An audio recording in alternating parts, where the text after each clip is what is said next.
masuk. Itu jadi ya. Rame.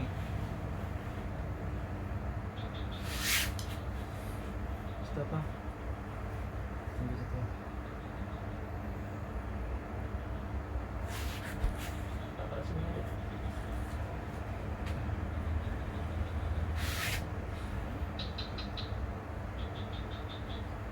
Para pendeta dan masyarakat Yahudi menolak. Nabi Isa lalu mendatangi para pendeta dan Bani Israel yang sudah sesat itu. Kepada mereka Isa memberitahukan bahwa dia adalah utusan Allah yang diutus kepada mereka untuk menuntun mereka kembali ke jalan yang benar, kembali kepada ajaran-ajaran Musa yang murni. Akan tetapi seruan Isa itu dirasakan oleh para pendeta dan pemuka-pemuka Israel sebagai ancaman terhadap kedudukan mereka, Israel. Nabi Isa membetulkan hal yang salah, meluruskan yang bengkok, serta membongkar segala kepalsuan para pendeta dan orang-orang kaya. Nabi Isa berseru kepada Bani Israel agar kembali ke jalan Allah, menjauhi segala kemewahan dan kesenangan duniawi yang berlebihan, menyingkirkan segala kemaksiatan dan kejahatan. Semuanya bertentangan dengan keinginan kebanyakan kaumnya saat itu. Para pembesar, pendeta, dan orang-orang kaya merasa terancam. Mereka takut kekayaannya akan berkurang, takut akan kehilangan kedudukannya yang telah mapan. Para pembesar, orang-orang kaya, dan para pendeta itu lalu menjalankan segala usaha untuk menghalangi kegiatan Nabi Isa. Tapi Nabi Isa terus berdakwah. Ia mengembara dari kota ke kota, dari desa ke desa. Sejak awal mula kenabiannya, ada juga beberapa orang yang dengan sepenuh hati langsung mengikuti ajaran Isa. Merekalah yang disebut kaum Hawariyun, yang merupakan tulang punggung dan pembela Isa. Karena orang-orang Yahudi itu demikian keras kepalanya. Tarik. Rasa pedih mata lu.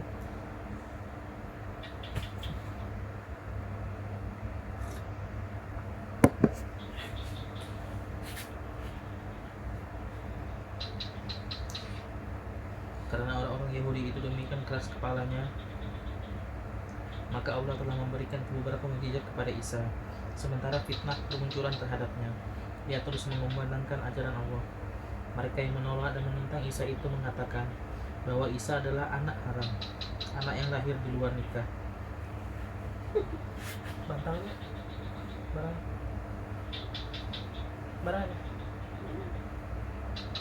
bantal barang aja. Ya Allah.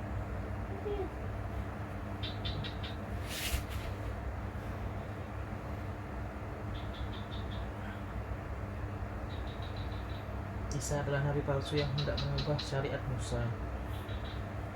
Fitnah mereka. Pada suatu ketika, para pendeta dan pembesar yang menolak dan memfitnah Isa itu menantang Isa untuk memperlihatkan mukjizat apakah yang dapat ciptakannya jika ia memang benar-benar seorang nabi.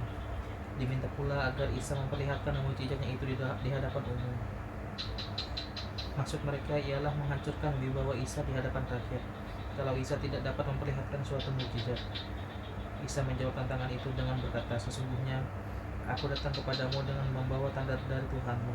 Aku dapat menciptakan segumpal tanah menjadi seekor burung dengan seizin Allah.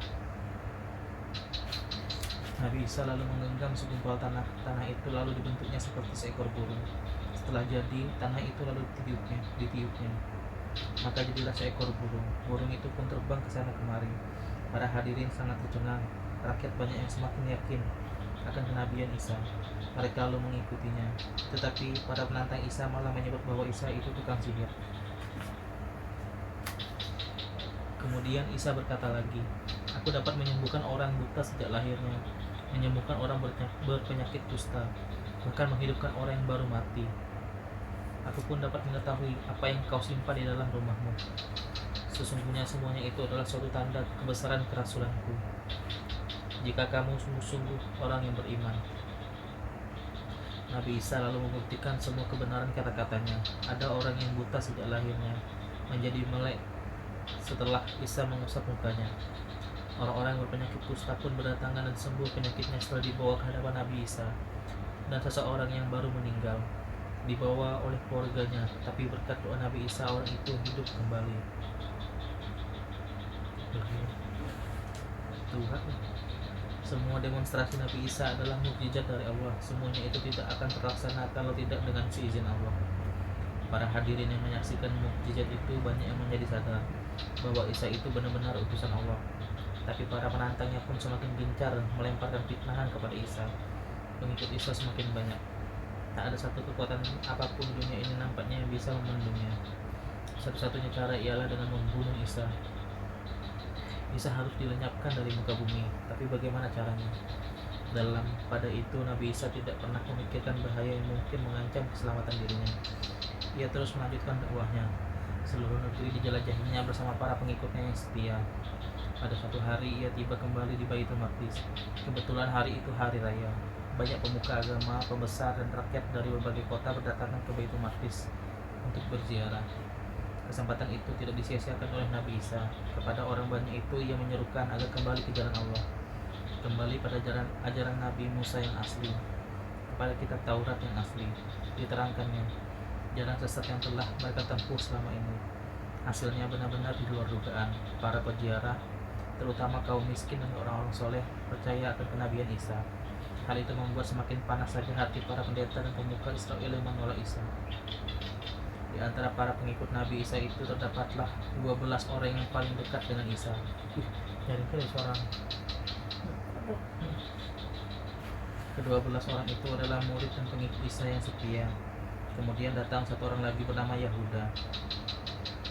Dengan demikian semuanya menjadi 13 orang. Kemana saja Isa pergi, kedua-belas orang itu selalu menyertainya. Adapun Yahuda itu barulah pada tahun-tahun terakhir kenabian Isa menjadi pengikutnya. 4 orang di antara muridnya itu kemudian menjadi sangat terkenal karena mereka menulis Injil menurut keingatan mereka setelah Nabi Isa diangkat Tuhan ke sisinya. Mereka ialah Matius, Markus, Lukas, dan Yahya. Yohanes. Yahya itu Nabi Yahya. Demikianlah Injil itu kemudian menjadi beberapa versi. Sedangkan Injil Al-Masih, kitab suci yang diterima Nabi Isa dari malaikat Jibril, rupanya gaib juga bersama Nabi Isa.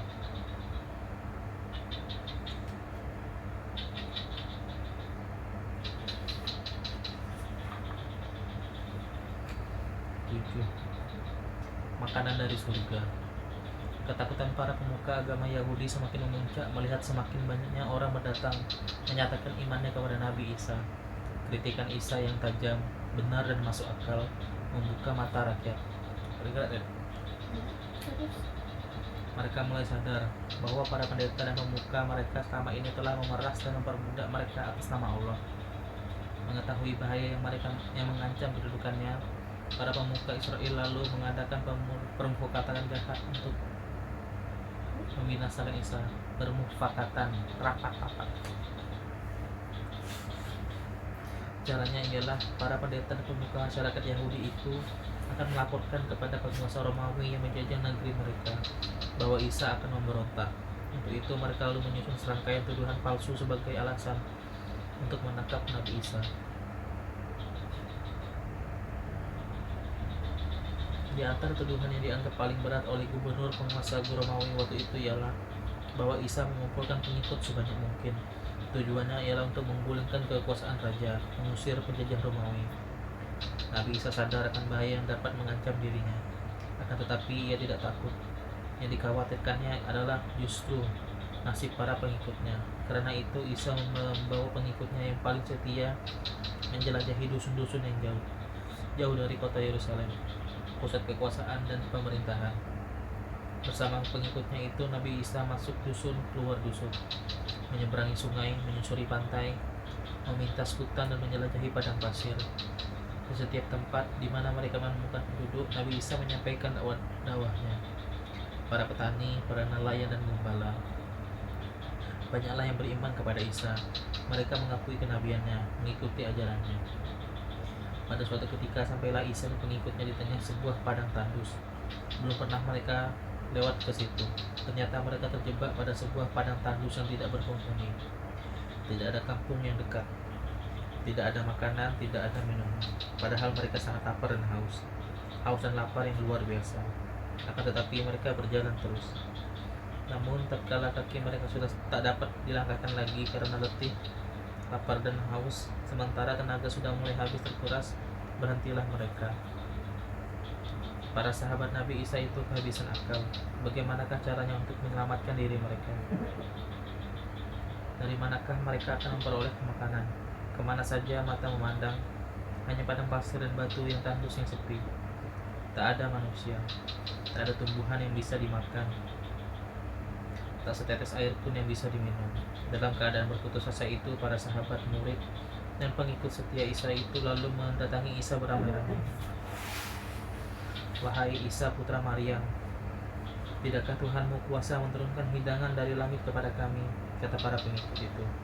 Nabi Isa agak terkejut mendengar kata-kata para pengikutnya itu. Apakah mereka sudah meragukan kenabiannya dan sudah mulai kehilangan imannya? Dipandangnya para pengikutnya itu dengan sorot mata yang tajam satu persatu. Bertakwalah kamu kepada Allah jika betul-betul kamu orang-orang yang beriman, kata Nabi Isa. Dengar ya? Para pengikut Nabi Isa itu mengatakan bahwa tidaklah mereka meragukan kenabiannya, tidak pula mereka telah kehilangan imannya. Akan tetapi keadaanlah yang memaksa mereka. Tantangan yang mereka hadapi sudah di luar kemampuan kekuatan jasmani manusia. Selain itu, mereka mengatakan jika mukjizat hidangan ada di langit itu benar-benar menjadi kenyataan, akan semakin yakinlah mereka, akan tentramlah batin mereka. Nabi Isa menyadari bahwa kata-kata pengikutnya itu sungguh-sungguh adalah ibarat Nabi Ibrahim yang meminta kepada Tuhan agar menghidupkan burung yang mati. Bukan karena Ibrahim ragu akan kekuasaan dan kebesaran Tuhan, akan tetapi supaya batinnya lebih tentram. Kami ingin memakan hidangan itu supaya tentram hati kami, kata para pengikut itu memelas kepada Nabi Isa. Isa lalu memanjatkan doa kepada Allah. Ya Tuhan kami, turunkanlah kiranya kepada kami suatu hidangan dari langit. Hari turunnya menjadi hari raya bagi kami, bagi orang-orang yang bersama kami, dan menjadi tanda kekuasaan Engkau. Berilah kami rezeki, karena Engkaulah Maha Pemberi rezeki. Allah Maha mendengar. Doa Nabi Isa itu dikabulkannya. Kepada Nabi Isa Allah berfirman,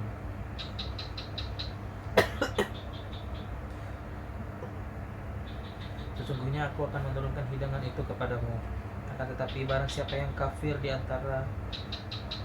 antaramu sesudah hidangan itu diturunkan, maka aku akan menyiksanya dengan siksaan yang belum pernah aku timpakan kepada seorang pun di antara manusia. Jadi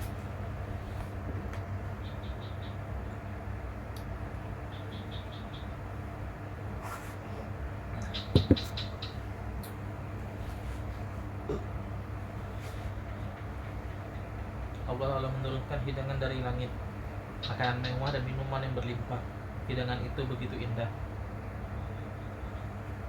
wangi dan lezatnya belum pernah dirasakan pada makanan di bumi. Menyaksikan hidangan dari surga itu, maka semakin teguhlah iman para pengikut Isa. Mereka yang tadinya masih ragu, seorang telah bulat pikiran dan tekadnya. Mereka yang selama ini sudah yakin, semakin bertambah keyakinannya. Nabi Isa lalu mempersilahkan sahabat, para murid dan pengikutnya menikmati hidangan lezat dari surga itu. Mereka pun makanlah sepuasnya, dengan hati yang tentram dan keyakinan yang penuh akan kekuasaan dan kebesaran Allah. Mereka bersyukur, memuja dan memuji kebesaran Allah. Setelah menikmati hidangan dari surga itu, mereka lalu meneruskan perjalanan, memasuki desa demi desa, menyerukan kalam Allah bersama pengikutnya. Nabi Isa terus berdakwah. Hari-hari terakhir. Pada suatu malam, tatkala para pemuka masyarakat, para pendeta Yahudi itu sudah selesai menyusun tuduhan kepada Nabi Isa, datanglah seorang pemuda menemui mereka. Waktu pemuda itu datang, mereka sedang membicarakan di manakah Nabi Isa dapat ditangkap. Maksud mereka selain membawa surat tuduhan kepada penguasa Romawi, juga agar dapat secepatnya menangkap Nabi Isa. Paling tidak mereka dapat memberitahukan di mana tentara penguasa dapat menangkap Nabi Isa. Pemuda itu mereka kenal sebagai pengikut Nabi Isa. Siapakah dia? Tak lain dialah Yahuda, murid ke-13 Nabi Isa. Sengaja ia datang menemui para pemuka Yahudi itu untuk memberitahukan di mana Nabi Isa dapat ditemukan. Nabi Isa dan pengikutnya sudah mengetahui rencana jahat itu. Karena itu, mereka bersembunyi di sebuah taman kota yang dipenuhi anggur.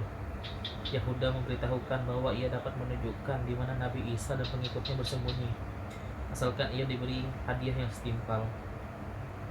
Tentu saja para pembesar Yahudi itu senang. Mereka pun menjanjikan hadiah yang sangat besar bagi Yahuda, asalkan ia benar-benar dapat menunjukkan di mana tempat persembunyian Nabi Isa. Para pemuda Yahudi itu lalu membawa pengikut Isa yang telah berkhianat itu ke hadapan gubernur penguasa Romawi. Setelah membacakan surat tuduhan dan pengaduan palsu bahwa Nabi Isa akan memberontak menggulingkan kekuasaan raja, dihadapkanlah Yahuda sebagai saksi. Yahuda yang berkhianat itu membenarkan tuduhan palsu yang ditimpakan kepada Nabi Isa. Penguasa Romawi lalu mengirimkan pasukan tentaranya untuk segera menangkap Nabi Isa.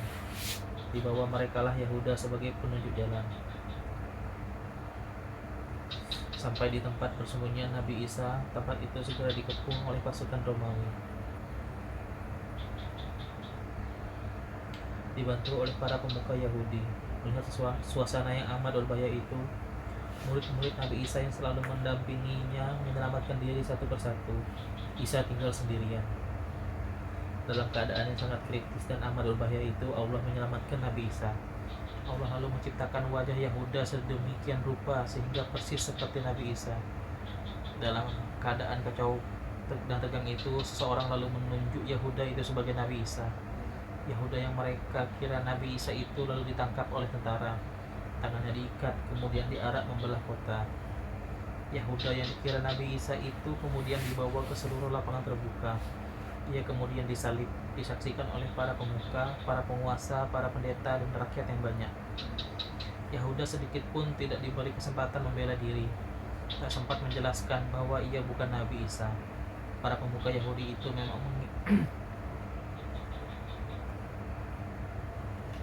para pemuda Yahudi itu memang menginginkan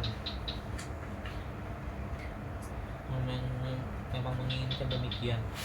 Sebab kalau sampai Isa mereka beri kesempatan berbicara, membela diri, takut para penguasa Romawi akan terpengaruh. Takut tuduhan palsu mereka terbongkar. Mereka tidak menduga sama sekali bahwa yang mereka salib itu adalah Yahuda. Sangka mereka tentulah ia Nabi Isa. Demikian juga mereka yang menonton semuanya sangat percaya bahwa yang mereka hukum mati di palang salib itu adalah Nabi Isa. Kemanakah Nabi Isa?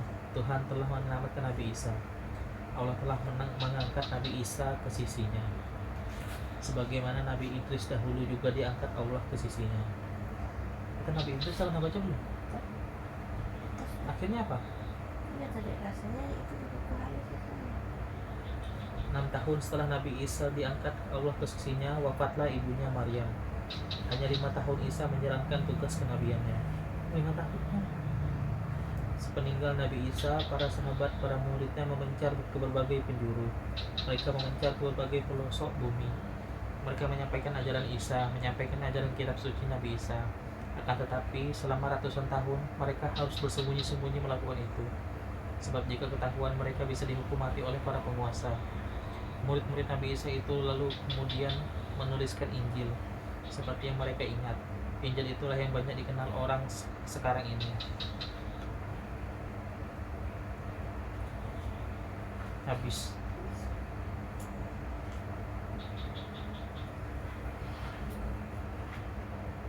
itu Nabi Muhammad.